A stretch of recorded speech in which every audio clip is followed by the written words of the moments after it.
So today mga sisi ko, pag-usapan naman nga natin yung tips and consequences sa paggamit ng SCD Peeling Skin Lotion sa inyong mukha man or sa inyong katawan. Alam niyo naman mga sisi ko, pagdating sa skincare, kahit anong skincare in general, kahit hindi po SCD Peeling Skin Lotion, meron po tayong tinatawag na hiyangan. Pwedeng okay sa akin at pwedeng hindi okay sa inyo, pwedeng okay sa inyo at hindi naman okay sa akin. So, tip number 1, very important ito. Again, kahit anong skincare ang gamitin ninyo, palagi kayong mag-skin patch testing. Dahil syempre, first time ninyong gagamitin yung skincare na yon, yung product na yon, kailangan maging safe kayo. Kailangan nyo malaman kung mahihiyang ba yung product sa skin type ninyo or hindi. So, very important na nag-i-skin patch testing. Maglagay dito sa likod ng tenga, or dito sa mga maninipis na part ng body ninyo.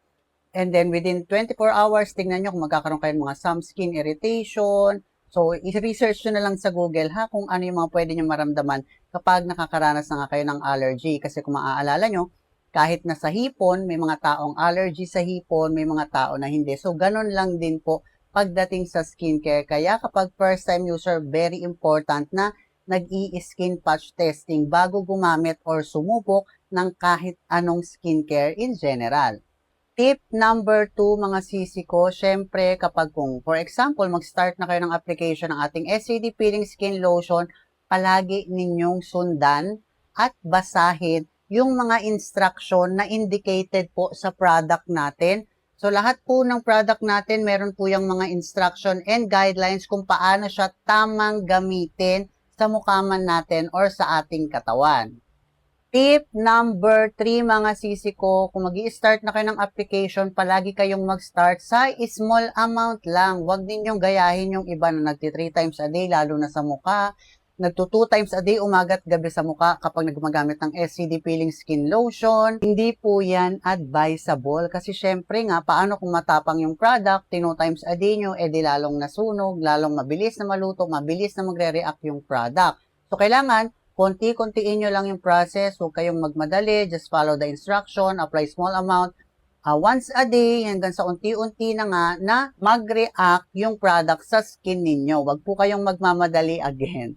Tip number 4. Ito, ilang beses ko na itong sinabi. Siguro more than 100 times na sa mga videos ko. Kung after 3 days, after 4 days, or after 5 days, kasi magkakaiba nga tayo ng skin sensitivity, di ba? Merong iba manipis, yung iba mabilis mag-react yung gamot, yung iba talagang makapal, balat kalabaw, charot.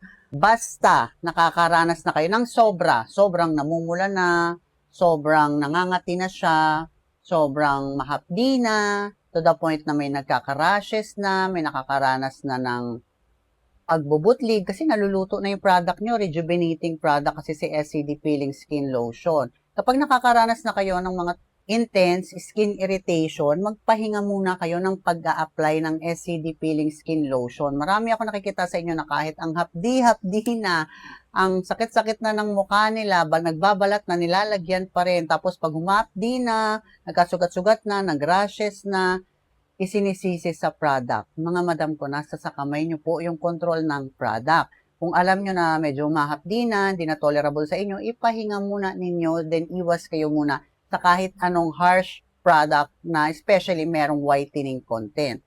So, kailangan matuto rin kayong magtansya by your own skin kasi nakadepende naman yung paggamit niyan sa product at doon po sa sarili ninyo kung paano ninyo lutuin yung balat ninyo using the product. So, ibig sabihin, ang control po ay nasa sa kamay po ng user. So, lipat naman po tayo sa mga consequences ng paggamit ng SCD Peeling Skin Lotion sa inyong mukha man or sa inyong katawan. Again, tulad ng sabi ko kanina, alam naman natin na hiyangan ang lahat ng skincare. So, ibig sabihin, kung nag-skin patch testing ka, within 24 hours or after 1 day, biglang nagkaroon ka ng mga some skin irritation, kahit yung mga part na hindi mo nilagyan, ibig sabihin, it's a sign of allergy, wag nyo nang ituloy. Hindi yung alam nyo, nai-irritate na nga yung balat ninyo, itutuloy nyo pa, magtatanong pa kayo sa akin, ma'am, nakakasugat-sugat na yung mukha ko, nagbubutlig-butlig na siya, itutuloy ko pa ba? Ituloy mo, sige, nang lalong matrigger yung skin irritation mo. Another consequences ng paggamit ng ganitong klaseng mga chemical peel or rejuvenating products, since rejuvenating products si SCD Peeling Skin Lotion, hindi po lahat ng skin type or katawan ng tao ay pwede pong mahiyang or applicable gumamit ng mga chemical peels or rejuvenating product.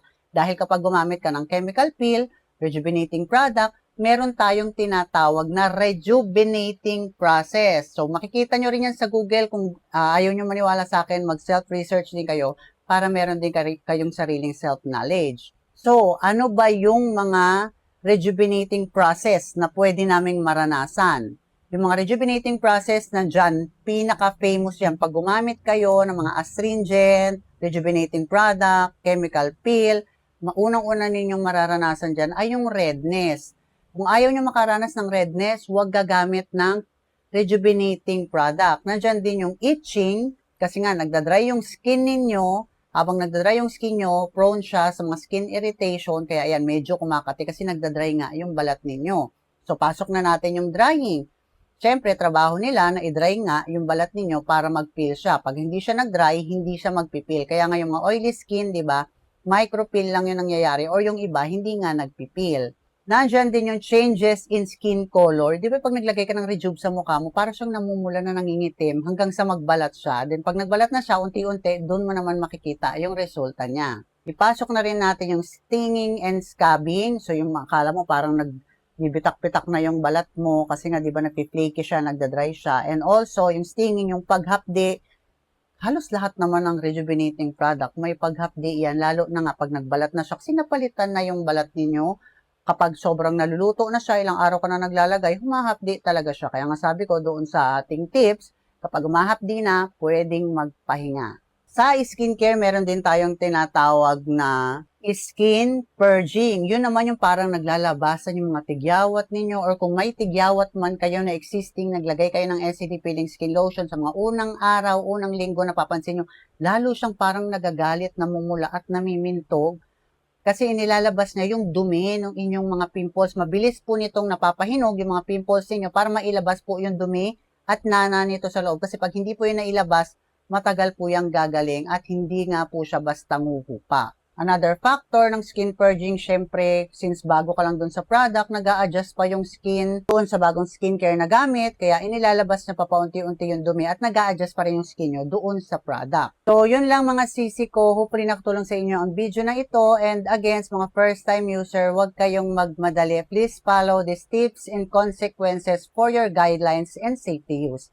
So, yun lang and have a great day po. Bye!